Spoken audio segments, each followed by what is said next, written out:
कभी सोचा है एक नहीं की कीमत मौत भी हो सकती है। जी हाँ, सना यूसुफ ने सिर्फ इनकार किया था उस रिश्ते से जो उसने चुना ही नहीं। एक लड़की होना सना यूसुफ के लिए गुनाह बन गया। और वो लड़का उमर हयात उर्फ काका, क्या वो कोई नॉर्मल इंसान था जिसने एक इनकार को गोलियों में बदल दिया?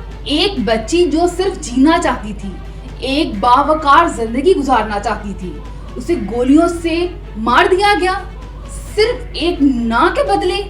अब हमें सिर्फ इंसाफ नहीं चाहिए, हमें तब्दीली चाहिए उस सोच से जिसमें सिर्फ बेटी की तरबियत की जाती है, जिसमें सिर्फ बेटी को संभल कर चलना सिखाया जाता है। अब वक्त है कि बेटों की भी तरबियत की जाए। बेटियों को तो सिखा दिया जाता है कि भाई संभल कर चलो, ये करो, ये ना करो, लेकिन बेटों की तरबियत पे गौर ही नहीं किया जाता है। क्या हमने बेटों की तरबियत पर कभी गौर किया?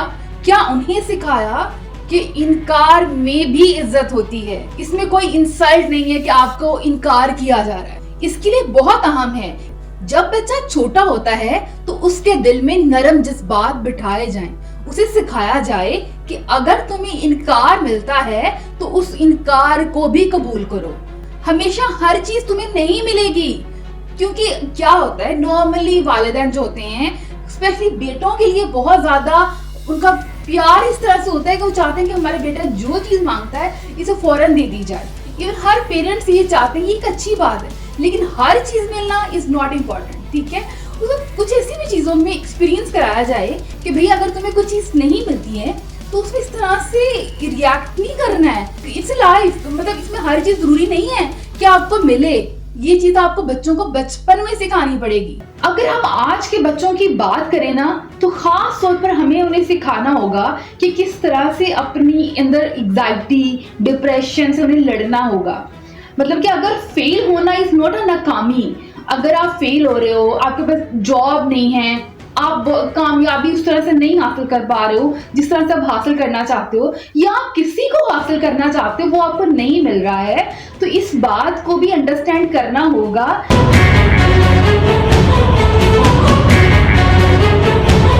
आजकल के दौर में ये बहुत जरूरी है कि बच्चों की इमोशनल काउंसलिंग की जाए। मतलब हमारे यहाँ नॉर्मली बात जो है ना इतनी इंपॉर्टेंट नहीं समझी जाती। आई डोंट नो पिछले दौर में क्या था क्या नहीं था, लेकिन आजकल के दौर में हर तीसरा बच्चा डिप्रेशन का शिकार है। मतलब वो डिफरेंट टाइप जरूर हो सकती है डिप्रेशन, लेकिन वो डिप्रेशन का शिकार है। इसकी वजह ये भी हो सकती है कि आजकल के दौर के जो बच्चा है उसको ग्रेड्स की टेंशन है, उसे इम्तिहान की टेंशन है, उसे आगे बढ़ने की टेंशन है, उसे ये भी टेंशन है कि मैंने अपनी कजन से अच्छे मार्क्स लेने हैं, और उसका ये भी कंपटीशन है कि भी उसने महंगे कपड़े पहनने हैं दूसरों से। मतलब अब छोटे छोटे बच्चों को एक अलग लेवल पे डिप्रेशन टेंशन है, ये फजूल की टेंशन, बट इट्स रियलिटी। आपको एक्सेप्ट करना पड़ेगा, आपको बच्चों की इमोशनल काउंसलिंग करनी पड़ेगी। अच्छा, कुछ बच्चे वो भी हैं जिनको सिर्फ अपनी रोजी रोटी की टेंशन है, वो बचपन से ही इस टेंशन में होते हैं, उनके लिए पढ़ने की फैसिलिटीज नहीं होती है, वो तो एक अलग डिस्कशन है। लेकिन वो बच्चे जो स्कूल, कॉलेजेस, यूनिवर्सिटीज में जा रहे हैं वो भी डिप्रेशन का शिकार है। तो इसके लिए बहुत जरूरी है कि बच्चों की स्कूल, कॉलेज, यूनिवर्सिटीज लेवल पर इमोशनल काउंसलिंग की जाए। किस तरह से वो अपने इमोशंस को बैलेंस करें, ये उन्हें तभी काउंसलिंग की जाए। इसके लिए किसी प्रोफेशनल साइकेट्रिस्ट उनको चाहिए हायर करें, एक प्रॉपर सब्जेक्ट रखा जाए जिसमें बच्चों की इमोशनल काउंसलिंग की जाए। इस बात को आपको सीरियस लेना पड़ेगा, वरना क्या होगा कि इस तरह के जो हादसा है ना होते रहेंगे। मतलब अब अगर हम इस केस की बात करें, सना यूसुफ की बात करते हैं, वो एक 17 साल बच्ची है जो कि इन्फ्लुएंसर है, एक जिंदा दिल बच्ची है। मतलब मैंने उसको इस हादसे के बाद ही अभी मैंने देखा, मतलब बहुत प्यारी एक जिंदा दिल बच्ची है जो अपनी जिंदगी को एंजॉय कर रही है। मतलब नॉर्मली क्या होता है कि लड़की ने कपड़े अच्छे नहीं पहने थे, वो बहुत वल्गर दिख रही थी, इस वजह से लड़के का अंदर से जानवर जागा और उसने इस कमीनगी के लेवल पे चला गया। ऐसा होता है, ठीक है। फिर दूसरी बात आती है, इस लड़की का कोई ना कोई चक्कर चल रहा होगा। केसेस देखने में नजर आते हैं, लड़की का लड़के से चक्कर था, इसलिए लड़के ने मार दिया, ऐसी कहानियां होती हैं। मतलब उसमें उनके पास कोई ना कोई रीजन होती है वैलिड जस्टिफाई करने के लिए हमारी मेल सोसाइटी को कि भाई इसने इस वजह से मार दिया क्योंकि उसके साथ चक्कर था। लाइक सीरियसली, चलो उसे रीजन होती है। या उसकी फियांसी थी, या ये भी गैरत के भी कत्ल होते हैं, कभी मेरी बहन थी मैंने कत्ल कर देता क्योंकि ये सही काम नहीं कर रही थी। इस केस में क्या है, इस केस में तो ऐसा कुछ भी सिनेरियो नहीं है। इस केस में अगर हम देखें तो बच्ची की पूरी मैंने प्रोफाइल को विजिट किया, कहीं कोई वल्गर पोस्ट नहीं थी। एक इज्जतदार घराने की बच्ची लग रही थी अपने कपड़ों से, अपनी चीजों से, अपनी बातों से, और वो क्यूट क्यूट छोटी छोटी सी बातें थी, मतलब क्यूट से बच्चे जो हरकतें करते हैं वैसी हरकतें थी, मुझे ऐसा कुछ बुरा नहीं दिखा। और अगर हम इस केस की बात भी कर रहे हैं तो अभी तक ऐसी कोई चीज निकली नहीं है कि लड़की को अफेयर था, उस चक्कर में वो लड़का मार गया, धोखा दिया था, ऐसा भी कुछ नहीं है। तो अब क्या कहोगे भाई? अब मैं बताती हूँ। अब मैंने ऐसा भी कुछ लोगों को देखा है कि ऐसे कहते हैं क्योंकि वो सिर्फ टिकटॉक्स बनाती थी, क्योंकि वो वीडियोस बनाती थी, तो उसके साथ ऐसा ही होना चाहिए था, ऐसी लड़कियों के साथ ऐसे ही होता है, ऐसा भी है लोग कह रहे हैं। और लोगों का हजूम है जैसे कहते हैं कि कुछ तो होगा जो इस लड़की के साथ ऐसा हुआ, कोई तो वजह थी, वो लड़का वहां आया और वो लड़की को मार के चला गया। कोई भी वजह हो, ये उसकी इवन मंगेतर होती, बेगम होती, उसकी बहन होती, कुछ भी होती, ये रीजन नहीं बनती है कि आप उसका कत्ल कर दो। Who are you? मतलब आप कौन होते हो किसी का कत्ल करने वाले? अगर आप बहुत ही मजहबी घराने से हो, अगर आपकी ये सोच है कि लड़कियों को नहीं ऐसी वीडियोस में आना चाहिए, तो भाई उसी मजहब में कहा जाता है कि एक इंसान का कत्ल पूरी इंसानियत का कत्ल है, और आप कोई नहीं होते हो, ठीक है? अगर इवन कोई गलत भी काम कर रहा है ना, अनटिल अनलेस मतलब आपको कोई फिजिकली किसी से कोई तकलीफ पहुंच रही है, फिर तो चलो समझ आता है ना, आपने रिएक्ट किया है, तो मतलब this is not the reason कि एक बच्ची का कत्ल होता है और आप इस तरह की बातें करते हो। मतलब आपकी अपनी बहनें बेटियां नहीं है क्या? और आजकल तो हर तीसरा बच्चा जो है ना वो टिकटॉक वीडियोस बनाता है। ये अलग बात है कि उसके कितने फॉलोअर्स हैं या कितना वो एक्टिव है, लेकिन वीडियो बनाता है। कुछ लोग पब्लिक करते हैं, कुछ प्राइवेट में रख लेते हैं, लेकिन वीडियोस बन रही। मतलब कि आज के दौर में हर बच्चा ये काम कर रहा है, ठीक है? वो आपके जो लोग इतनी तनकीद कर रहे हैं ना, आई एम 110% श्योर आपके बच्चे भी ये काम कर रहे होंगे। हो सकता है आपके सामने कर रहे होंगे, आपके पीछे कर रहे हो, बना के सेव कर रहे हो। मैंने कई ऐसी लड़कियों को देखा है जिनके घर में थोड़ी पाबंदी है, लेकिन वो वीडियोस बनाती हैं। कुछ कभी या तो उन्होंने अननोन नाम, मतलब एवं कोई नाम रैंडम रख के तो उसमें वीडियो डाल देती हैं, या फिर वो समटाइम प्राइवेट रख लेती हैं, बस अपना दिल खुश कर लेती। लेकिन ऐसा नहीं है कि वो बना नहीं रहा। तो अगर आप किसी और पे उंगली उठाओगे ना, अल्लाह के खौफ से डरना चाहिए कि वो आपके ऊपर भी ये उंगली कभी उठ सकती है, और अल्लाह ना करे उठे।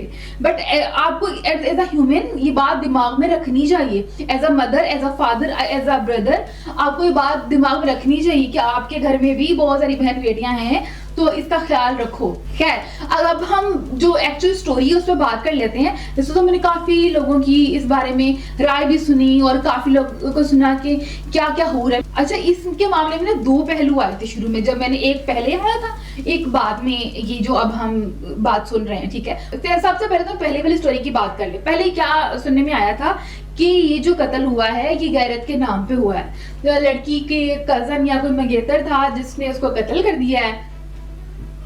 तो ये स्टोरी काफी 1-1.5 दिन तक चलती रही है। फिर उसके बाद दूसरी बात हमें सुनने में आती है, और जिसके तो अभी फैक्ट्स भी कुछ हद तक मिल रहे हैं, हमारी पुलिस को इस हवाले से कुछ सबूत भी मिले हैं। लेकिन अभी जो हकायक आ रहे हैं सामने, उनके हवाले से हम बात कर लेते हैं कि असल में हुआ क्या है। ये लड़की जिसका नाम सना यूसुफ है, ये 17 साल की बच्ची है जो चित्राल की रहने वाली है, इस्लामाबाद में पढ़ने के लिए आई हुई है। यहाँ पे उनका जो घर है वो एक, उस घर को अगर हम देखें तो समझ आता है, एक मिडिल क्लास घर है। एक पोर्शन है, फर्स्ट फ्लोर है जो इन्होंने रेंट पे लिया हुआ है, और नीचे वाले पोर्शन पे कुछ और लोग रहते हैं। तो ये बच्ची यहाँ पे पढ़ भी रही है, और साथ में ये वाली एक्टिविटीज आजकल, जैसे कि मैं पहले भी डिस्कस कर रही हूँ कि हर बच्चा ये काम कर रहा है, इस तरह की एक्टिविटीज कर रहा है कि मतलब वीडियोस डाल रहा है। तो ये भी बच्ची वहाँ पे सोशल मीडिया पर वीडियोस डालती थी, जिसमें इंस्टाग्राम, टिकटॉक पे मैंने देखी इसके काफी ज्यादा टिकटॉक्स हैं। और वो बच्ची जितनी वो जिंदा दिल है ना, मतलब उसको देख के बंदे को फील ही नहीं आती कि वो दुनिया में नहीं है। तो क्या है कि इनके टिकटॉक इवेंट्स भी होते हैं। जो टिकटॉकर्स हैं ना, जो एक्टिव टिकटॉकर्स हैं, जिनके अच्छे फॉलोअर्स हैं, मतलब जिनके 50 लाख, या जो एक्चुअली में टिकटॉक पे अपना करियर बनाना चाहते हैं, वो इनके इवेंट्स को जरूर जाते हैं, ज्वाइन करते हैं।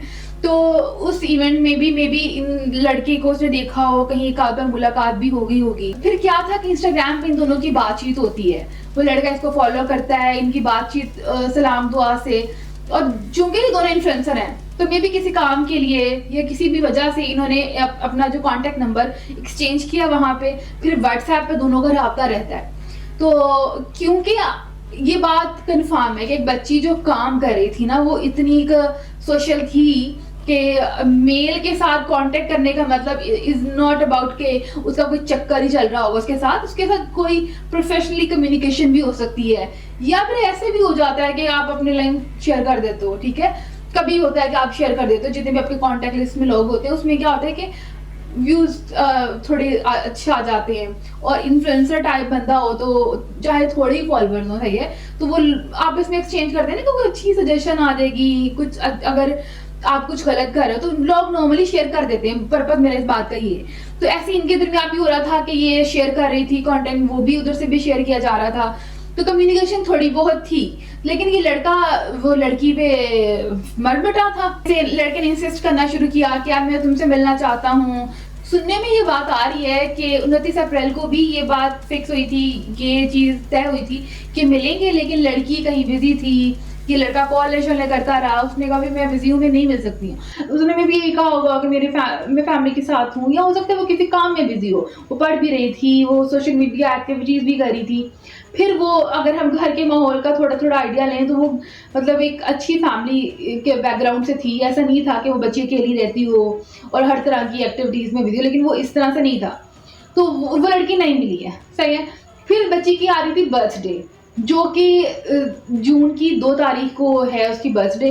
वो बर्थडे सेलिब्रेशन करती है, और ये भी मैंने सुना है कि उस 2 जून को जब बर्थडे सेलिब्रेशन होती है ना, तो वो अपनी घर की लोकेशन बता देती है उस सेलिब्रेशन में। कहती है कि भाई जिसने मुझे गिफ्ट भेजना हो वो मेरी इस लोकेशन पे भेज सकता है। तो इस तरह से लोकेशन भी पता चल जाती है, सारी काम के साथ साथ उसको पता चल जाती है। क्या होता है कि जब नया नया फेम मिलता है ना, और स्पेशली जब बच्चे हैं, नई आइडिया है कि इसके क्या क्या नताइज भुगतने पड़ सकते हैं, नई आइडिया मतलब उनको ये कि गिफ्ट्स आएंगे, फैंस हैं, तो ये जो सारे फैंस होते हैं ना, इनमें बहुत सारे जानवर लोग भी होते हैं। तो इसलिए इनसे ज़रा डिस्टेंस रखना चाहिए, क्योंकि जब एक एज के साथ आपको कुछ मिलता है, कुछ फेम या कुछ भी चीज़ मिलती है, तो आपको थोड़ी उनके जो नताइज का भी किसी हद तक अंदाजा हो चुका होता है। आप दुनिया में लोगों को देख चुके होते हो। लेकिन एक बच्ची है जो कॉलेज गोइंग बच्ची है, तो उसको इतना शायद आइडिया नहीं था कि इसके क्या नताइज उसको भुगतने पड़ सकते हैं, कि उसका बदला एक गोली भी हो सकता है जो उसे खानी पड़ेगी, नहीं उसे आइडिया था। तो उसने वो बता दिए। एक खबर ये है। दूसरी खबर ये भी है कि इस लड़के ने फिर दोबारा कहा, लोकेशन तय की कि भाई मिलना है और मुझे लोकेशन सेंड करो। उस पर लड़की लोकेशन सेंड कर देती है। तो अगर लड़की ने लोकेशन सेंड की थी तो मिली क्यों नहीं, बात हुई इतनी, ये बात अंडरस्टैंडेबल नहीं है। जो ये वाली कहानी हम सुन रहे हैं ना, ये वाली अंडरस्टैंडेबल है कि उसने उस टाइम रात में जब बर्थडे सेलिब्रेशन हो रही थी, वीडियो भी काफ़ी उसकी बर्थडे सेलिब्रेशन की है, मैंने देखा, इतनी क्यूट सी बच्ची लग रही है जो आज अपनी जान गंवा बैठी है।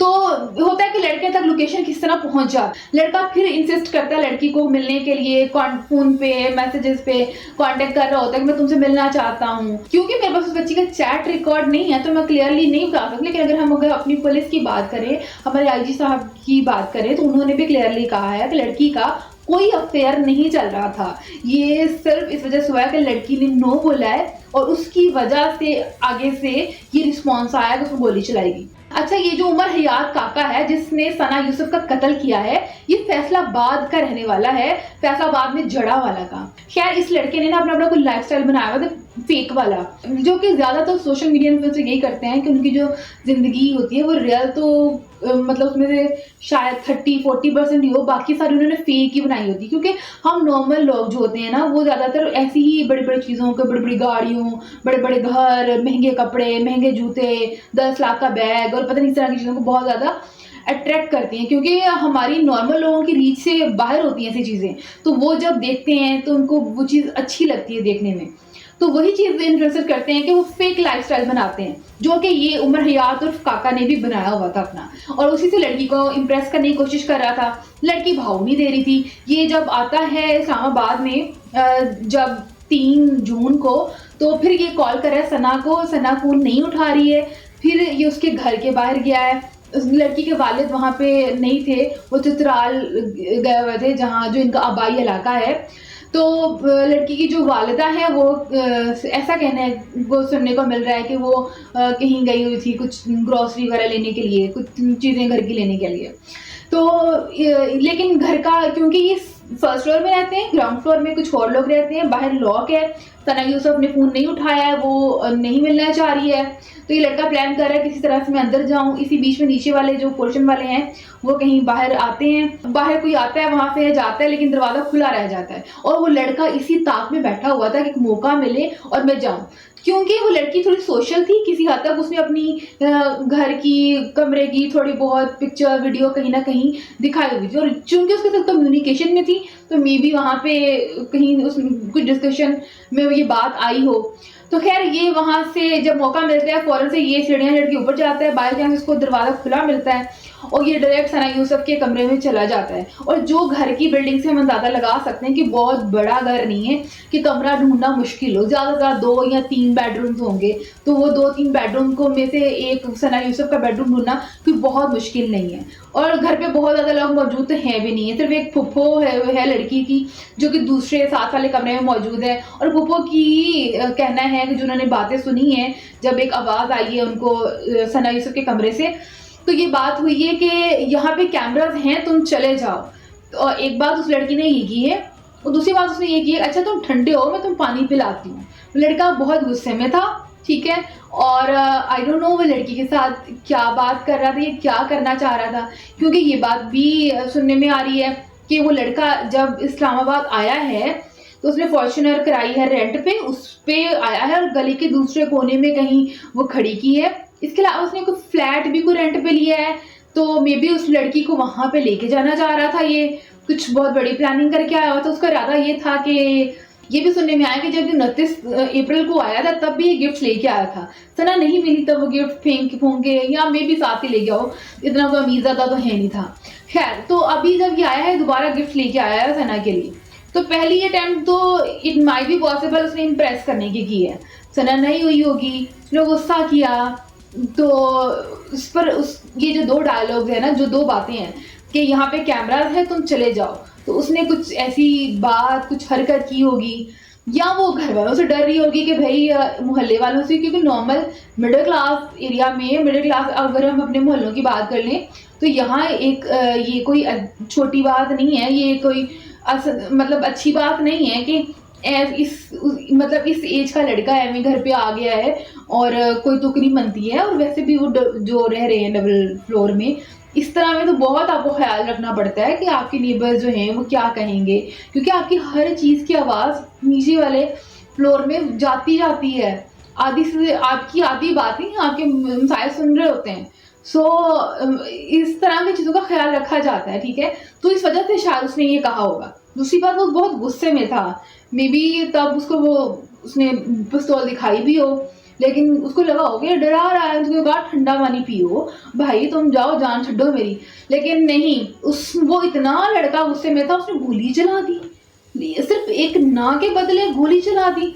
ना तुमने उस बच्ची का ख्याल किया, ना तुमने अपने खानदान का ख्याल किया। अब इसके बाद क्या करोगे, मतलब कि अपनी जिंदगी का जो एक मेजर, एक इम्पॉर्टेंट टाइम पीरियड तुम जेल में गुजारोगे, और गुजारना बनता है, तुम पर एक सख्त सजा होनी चाहिए, एक इबरत का निशान इस बच्चे को बनाना चाहिए। ये ऐसे दरिंदा सिर्फ जहनियत वाले जितने भी लड़के होंगे उनको एक एग्जाम्पल सेट होनी चाहिए उनके लिए। ये कोई छोटी बात नहीं है, एक जिंदा जीती जागती बच्ची को, माँ बाप की इकलौती औलाद को इसने इतनी आसानी से मार दिया।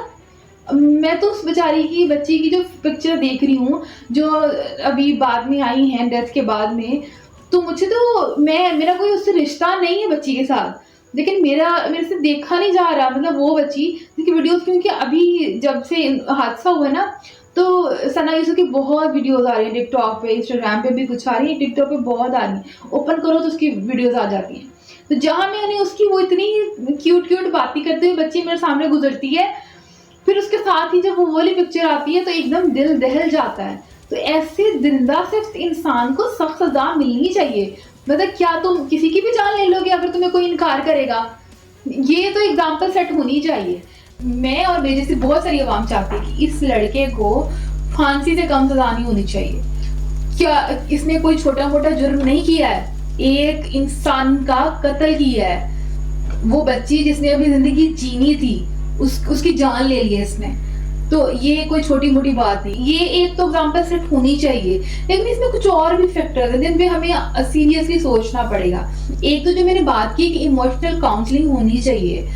आप लोग ना, मतलब हमारी जो सीनियर जनरेशन है वो नहीं समझती इस बात को। वो कहते हैं कि लो बच्चा है, इसको क्या डिप्रेशन है, ये चौंचले हैं आजकल के बच्चों के। नहीं, आपको समझना पड़ेगा depression is a serious thing. मतलब किसी बच्चे की लाइफ डिस्ट्रॉय हो सकती है इससे। तो इसके लिए ना हमारे स्कूल कॉलेजेस में ये चीज होनी चाहिए, काउंसलिंग प्रॉपर होनी चाहिए। सिर्फ अब किताबें रटाने पे जोर किया जाता है, बच्चों की पर्सनैलिटी डेवलप नहीं की जाती। हमारे स्कूल कॉलेज यूनिवर्सिटी कहीं पे भी नहीं की जाती है। सिर्फ वो रटाया सिस्टम चाहिए, जल्दी से बस वो जो सबक पढ़ा रहे हैं वो याद करके उन्हें सुना दो, बस इसी पे फोकस किया जाता है। यूनिवर्सिटीज में भी उस लेवल पे नहीं होती है आपकी पर्सनैलिटी डेवलप, क्योंकि फोकस ही नहीं किया जाता कि आप बच्चों को पर्सनैलिटीज को डेवलप करें। फोकस सिर्फ ये होता है कि अच्छे ग्रेड्स आ जाएं, और बच्चों का भी फोकस वैसे यही होता है, लेकिन बच्चे तो बच्चे होते हैं। आप लोगों को चाहिए हमारे स्कूल कॉलेज यूनिवर्सिटीज में एज अ सब्जेक्ट पढ़ाना चाहिए इसको, जो किस तरह से आप अपने इमोशन को बैलेंस कर सकते हो। और काउंसलिंग होनी चाहिए, प्रॉपर साइकेट्रिस्ट सही वाले होने चाहिए।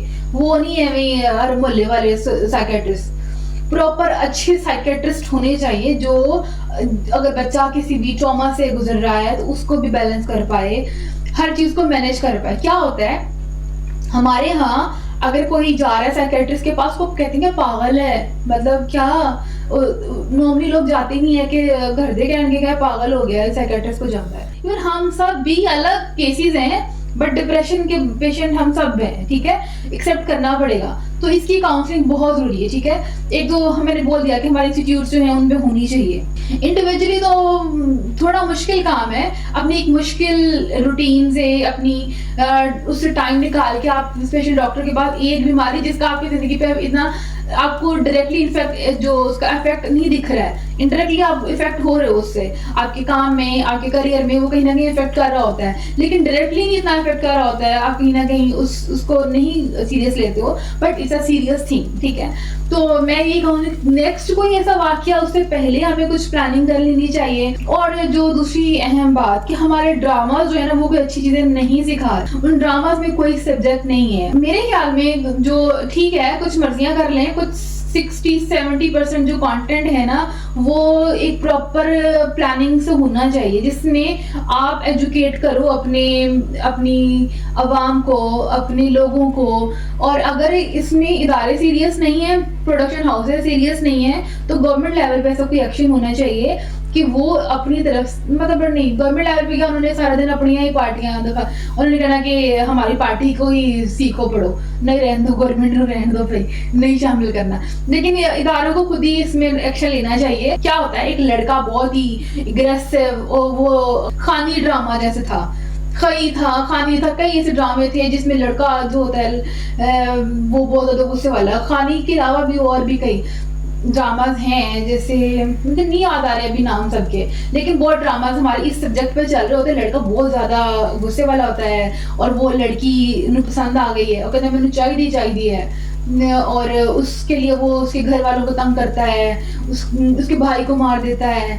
फिर एंड पे जाके क्या होता है, लड़के को मजलूम दिखाते हैं कि उसने मोहब्बत में ये सब किया था, तो इसलिए ये एक्सेप्टेबल है। This is not acceptable at all कि आप कत्ल कर दो या किसी का जीना महाल कर दो जस्ट बिकॉज आपको वो पसंद है, तो उसका ही जीना महाल कर दो। अभी भी बहुत ज्यादा जो ड्रामा इस सब्जेक्ट पे चल रहे हैं अब, लेकिन इससे पहले कुछ 2-3 ड्रामा जो है, जिसमें दीवानगी, जो दानिश तैमूर का ड्रामा आया था, उसको भी इसी सब्जेक्ट पे बनाया गया था। इसमें मैंने देखा कुछ लोग टारगेट कर रहे हैं दानिश तैमूर को, इसमें उनका क्या कसूर है, मतलब ना वो राइटर है, ना वो डायरेक्टर है, ना प्रोड्यूसर है। थोड़ा बहुत हो सकता है, लेकिन मतलब एक एक्टर को तो काम चाहिए ना। इसमें मेरे ख्याल में हमारे प्रोडक्शन हाउसेस, हमारे जो ड्रामा वाले चैनल्स हैं, वो लोग इस तरह के कंटेंट को बेचते हैं जो सिर्फ बिक रहा है ना, कुछ भी तो बेच देते हैं। ये तो एक साइड का सब्जेक्ट है ना, इतनी नेगेटिविटी दिखाते हैं। चलो ये तो एक, क्योंकि हमारे पास एक केस आ गया तो हम उसको टारगेट करें, और बहुत सारी चीजें हैं। हमारे यहाँ एक डाइन, लाइक सीरियसली डाइन ड्रामे का नाम है। उसमें क्या होता है कि वो बिल्कुल स्टार प्लस वाला टच है, और उसमें क्या होता है कि जो लड़की है उसका अब्बा इतना खूनखार इंसान है, वो पै जाता है जो ना वो बेटी को देखता है या बेगम को देखता है। इतना अजीब अब्बे का कॉन्सेप्ट दिखा दिया। अब मतलब थोड़ी लिमिट रखो ना, अगर आपने नेगेटिव दिखाना भी किसी कैरेक्टर को, तो खास तौर पे जब पेरेंट्स की बात आती है, दिल से नहीं, मतलब थोड़े सख्त होते हैं किसी रीजन की वजह से कि वो अपने बच्चों को, उनका प्रोटेक्ट करने का स्टाइल डिफरेंट होता है, बट वो दिल से इतने नेगेटिव नहीं होते कि अपने बच्चों को समझ जाओ। अच्छा, तो इसमें टाइम सा जो मैं विषय याद, मैंने वो एक उसके एपिसोड पे रिव्यू दिया था, उसके बाद मैंने न्यू ड्रामा देखा। वो इतनी नेगेटिविटी थी, क्योंकि हमारी लाइफ में ऑलरेडी बहुत इर्द गिर्द नेगेटिविटी है, एना नेगेटिविटी देख नहीं सकते हम, हजम नहीं हो सकती। तो उसमें क्या होता है, फिर उसकी शादी हो जाती है, शादी से होती है, वो उस बंदे की दूसरी शादी होती है, वो इन्हों यूज करता है, तो बच्चा लाके इन्होंने कत्ल कर देते हैं। वो कत्ल होके दोबारा जिंदा मतलब कत्ल होके उसको दफना देते हैं। कोई आदमी होता है, वो उसको बचा के ले जाता है और उसको एक रीमेक करा के और उसको स्टाइलिश बना के, और उसी घर में वो नैनी बन के आ गई है। ये कोई स्टार प्लस के ड्रामा मैंने कोई 100 टाइम की स्टोरी देखी हुई है, और तब हम बच्चे थे, हमें चीजें ऐसी अच्छी लगती थी। वो एक घूंघट में घूंघट डाल के उनके घर में घूम रही होती थी, वो एक उनकी बहू बेटी को मार दी होती थी उन्होंने। ऐसे हमने बहुत स्टोरीज देखी है, तो प्लीज ये नहीं पकाओ हमें। और क्या होता है कि सौतेली माँ, सौतेली बहन, ननद, सास, बहू, यही एक चीजें हैं जो हम बहुत नेगेटिव तरीके में सारे रिश्तों की एक नेगेटिविटी निकाल करके दिखा रहे हैं। सो कुछ भी हमें पॉजिटिव नहीं दिख रहा। बहुत कम ड्रामाज हैं जो इससे हट के कुछ अलग दिखाते हैं। इसमें मैं अगेन कहूंगी, कुछ जो अगर हम चैनल्स के नाम की बात करें ना, तो ग्रीन टीवी पे कुछ आपको अलग देखने को मिलेगा। खैर, ड्रामा में भी हमें जो नेगेटिव चीज है वो नेगेटिव ही दिखानी चाहिए। अगर आप दिखा भी रहे हो ना, तो एंड पे जाके ना वो चीज वैसे नहीं होनी चाहिए। अच्छा, एक और बात जो मैंने देखी भी और सुनी भी, ये जो लड़का है ना, ये सिद्धू मूसेवाला का फैन था। और हम देखते हैं कि अभी हमने रिसेंटली भी देखा है कि इन्फ्लुएंसर जो है वो सिद्धू मूसेवाला के फैन थे, यूट्यूबर हैं, तो उन्होंने भी एक ऐसी एक हरकत की थी, इस वजह से काफी तनकीद का निशाना बने। तो सिद्धू मूसेवाला का अगर हम वैसे तो ठीक है, अच्छे गाने थे, चीजें थी, मतलब, लेकिन क्या है कि हमारी जो जनरेशन है, जो यूथ है, वो बहुत बड़ी फैन है उसकी, सिद्धू मूसेवाला की। इवन मैंने मोनी हूँ शायद कि मैंने उनकी डेथ पे ही उनका पहला गाना सुना था। खैर, लेकिन बहुत अच्छे, बहुत लोग फैन है उनके। तो इस लड़के की भी कई पिक्चर मैंने देखी, उसने हाथ में पक्षी पकड़ी हुई है सिद्धू मूसेवाला की वो पिक्चर। अगर हम उनके गानों की बात करें, उनके हर गाने में गोली चलाने की बात हो रही थी, बगावत की बात होती थी, मतलब ऐसे एग्रेसिव वाले गाने होते थे। तो मेरे ख्याल में आप जो चीज़ आप देखते हो, जो आप सुनते हो, वो बहुत ज़्यादा अफेक्ट करती है। इस मामले पर हम अपनी राय यही दे सकते हैं कि इस लड़के को सजा होनी चाहिए, बच्चों की काउंसलिंग होनी चाहिए। सजा बहुत जरूरी है, एक एग्जाम्पल सेट होनी चाहिए, ठीक है, ताकि ऐसी देखने के लोगों को पता चले कि भाई अगर ऐसा करने का सोचोगे तो आगे रिजल्ट भी ये मिलेंगे। अगर नहीं मिली ना सजा, तो हर बंदा दूसरे दिन ना ये हरकत करेगा। फिर ये है कि बच्चों की काउंसलिंग की जाए, उनको उनके जो इश्यूज हैं उनको सीरियस लिया जाए एक्चुअल में। फिर ये है कि ड्रामा, फिल्म, जो चीज़ें वो सुन रहे हैं, देख रहे हैं, उस पर भी चेक रखा जाए कि वो क्या सुन रहे हैं, क्या देख रहे हैं, वो बहुत इफेक्ट करता है। और हमारी जो इंडस्ट्री है ना, उसको भी वैसा कंटेंट देना चाहिए कि जिससे पॉजिटिविटी आए। अब देखो, कार्टून नेटवर्क की अगर हम बात कर लें, हमने बचपन से ही टॉम एंड जेरी देखा है, ड्रैगन टेल्स देखते रहे हैं, तो मतलब कि हमारे अपने पास बहुत कम जो बच्चों की एंटरटेनमेंट रही है हमेशा से। एक CTV के कार्टून थे, मैं जान, वो बड़े क्यूट थे, उसमें एक इंफॉर्मेटिव होते थे, उसमें मैं अप्रिशिएट करूंगी। वैसे कार्टून भी होने चाहिए ताकि बच्चों की ना जो तरबियत हो सके हर चीज से, तो किसी हद तक इस पे गौर किया जाना चाहिए। तो हमें जो हमारे कल्चर से रिलेट करती चीजें हैं ना उसके अकॉर्डिंग होना चाहिए। और ये इख्तिताम पे मैं यही कहूंगी, सेफ रहिए, अपना ख्याल रखिए, अपने इर्द गिर्द के लोगों का ख्याल रखिए। अगर आपके इर्द गिर्द में कोई भी, अगर आपको एक रेड सिग्नल फील होता है तो उसको सीरियस लें, उसको इतना ईजी ना लें। जैसे अगर हम सना की बात करें, ये रेड सिग्नल उसको बहुत देर से मिल रहा था, तभी ये बात या तो अपने पेरेंट्स से शेयर कर लेती या फिर इसके खुद ही, अब खुद वो बच्ची क्या एक्शन लेगी। इसमें बेहतर सोल्यूशन तो यही है कि वो अपने पेरेंट्स से डिस्कस कर लेती, तो ऐसा मामला पेश ना आता। खैर, अपना बहुत ज़्यादा ख्याल रखिएगा, दुआ में याद रखिएगा। अल्लाह निगहबान।